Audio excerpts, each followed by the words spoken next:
There are good Columbo episodes and there are poor Columbo episodes. And then there's Dagger of the Mind, which is just flat out fucking terrible. This is the first of only 3 episodes of the entire series to take the lieutenant out of Los Angeles, in this case transplanting the action to London, England. Well, actually, while the episode is set there, they film most of it on sound stages back in good old California, with only a few select outdoor scenes being shot in London itself. Almost makes you wonder why they even bothered. I just hope you don't think it's a waste of time, sir. Anyway, let's dive into the story. Richard Basehart and Honor Blackman star as Nicholas Frame and Lillian Stanhope, a married pair of truly dreadful Shakespearean actors. Would have been a time for such a word.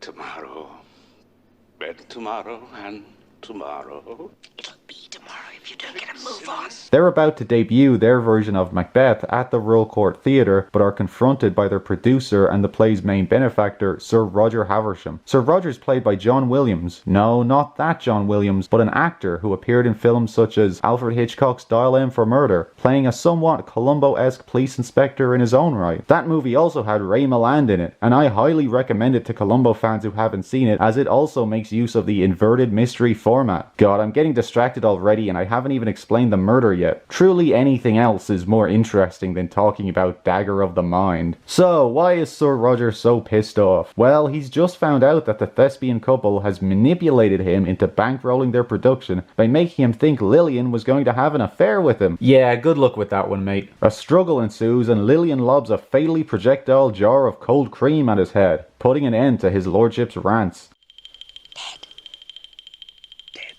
The dastardly duo smuggle the body out of the theatre in a box and place it at the bottom of the stairs in Sir Roger's home. Surely he died in a tragic accident and they're home free. If it were done when 'tis done, then 'twere well it were done quickly. If only Columbo didn't just happen to be in London on an exchange program to observe British policing techniques. I was just to be here at Scotland Yard, Jack the Ripper and all that. well, Thank you very much. When Columbo lands at Heathrow Airport, he's picked up by the young Sergeant O'Keefe, who then hands him over to Chief Superintendent Dirk, and promptly disappears from the episode, only showing up again briefly near the end. What was the point of having these two be 2 separate characters? Anyway, they stop off at Sir Roger's pad, since the old dead guy was actually Dirk's wife's uncle. Twice removed. Actually, I saw very little of the fella. Come on. Columbo, of course, has to start asking questions, like how was it that Sir Roger fell down the stairs with his reading glasses in his pocket without the glasses themselves getting smashed? It's not long before Dirk comes around to his way of thinking, and they have a murder case on their hands. Sir Roger's wake is held at the fucking theatre, and Lillian starts laying it on really thick.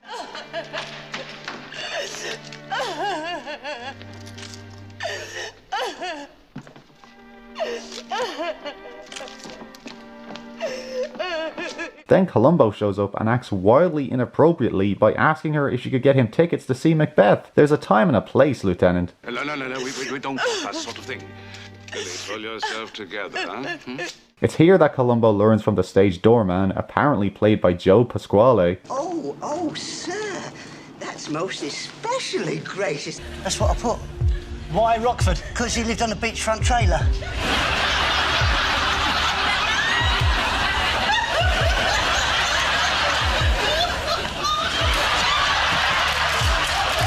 That the doorman overheard an argument going on in Lillian's dressing room the night before, which first leads him to suspect the performing pair. Let's talk about these two. Basehart and Blackman were not bad actors, but they're horrible in this.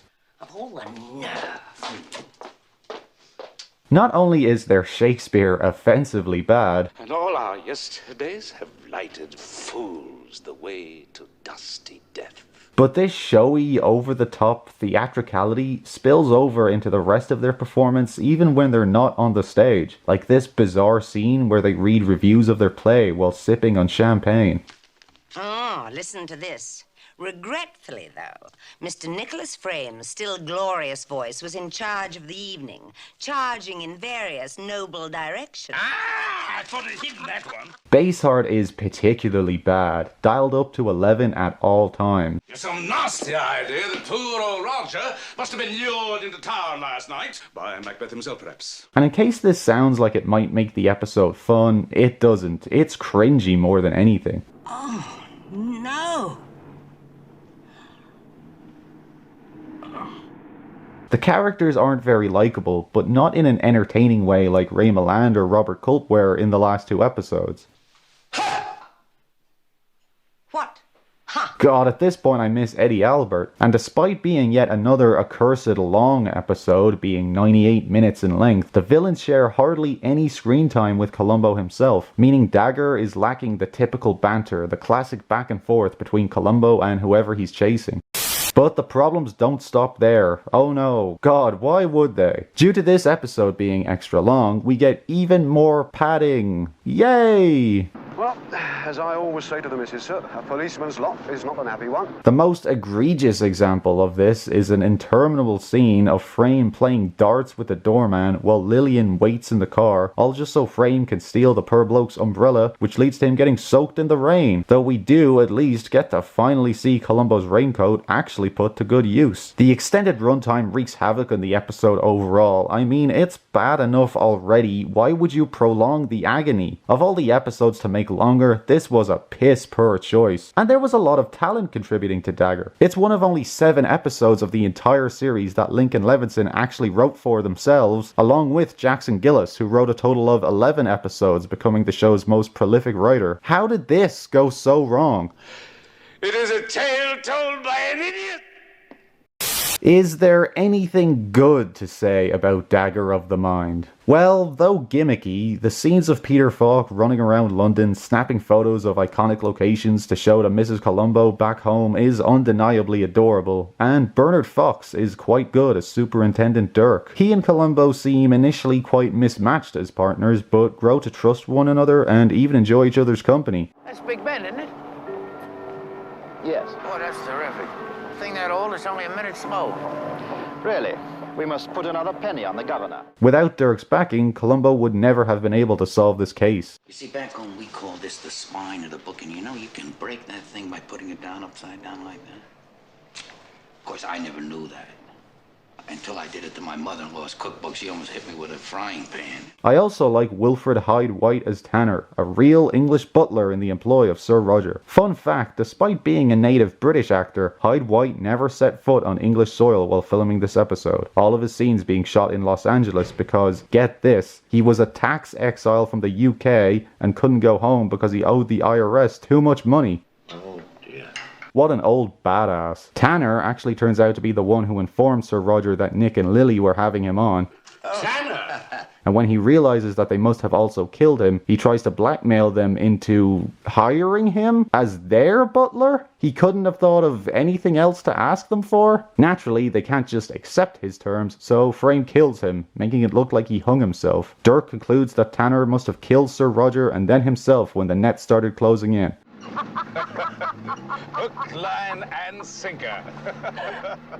But Columbo can't let go of his gut feeling that the acrimonious actors are guilty. So, how does he finally trap them? Well, do you really want to know? I almost don't want to tell you, because it's so fucking stupid. Remember when I mentioned earlier that Nicholas had to steal an umbrella from the stage doorman? Well, that was because the umbrella was actually Sir Roger's, and the doorman had accidentally taken it with him from the theatre instead of his own. In the meantime, the duo had mistakenly planted his umbrella at Sir Roger's house along with the rest of his belongings. Having now gotten the real umbrella back, they plan to make the switch but find that Sir Roger's personal effects have been carted off to the local wax museum to be added to a new display featuring, would you fucking believe this, wax figures of Sir Roger, Nicholas and Lillian. Good God, man, for what purpose? So they now have to break into the wax museum like a fucking Scooby-Doo episode and finally put back the real umbrella. The next day, before he leaves for LA, Columbo summons the acting hams along with Dirk to the waxworks to test his theory about who really killed Sir Roger. See, Columbo found some broken pearls on the floor of Lillian's dressing room and believes that they got there during the fight that killed Sir Roger, which means that one of them could possibly have fallen into the dead man's umbrella. Opening the umbrella reveals that there is indeed a pearl inside of it,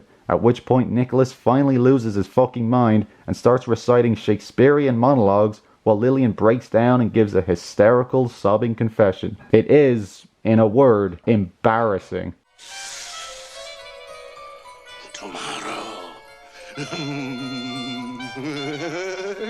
Tomorrow. And after all that, it turns out that the pearl didn't even land in the umbrella on the night of the killing, but was actually planted by Columbo using his expert and apparently easy to conceal aim. By Jove. Definite shades of Death lends a hand with this gotcha, but while I was fine with his actions in that episode, here it just feels a bit too much. Planting evidence to get a confession to me isn't as satisfying as planting evidence to provoke an incriminating reaction. Okay, I realize those are basically the exact same thing, but you get what I'm saying, right? At least I hope so. Death lends a hand also has the benefit of being an actually good episode. Dagger of the Mind is, well, Dagger of the Mind. To be honest, it sucks on every level and might even be the worst Columbo episode of the entire classic era. Yes, I'm aware that there is at least one other episode vying for that coveted bottom spot, and we'll see how I feel about that when I get to it, but for now I can at least say that Dagger is hands down the worst episode we've come across so far,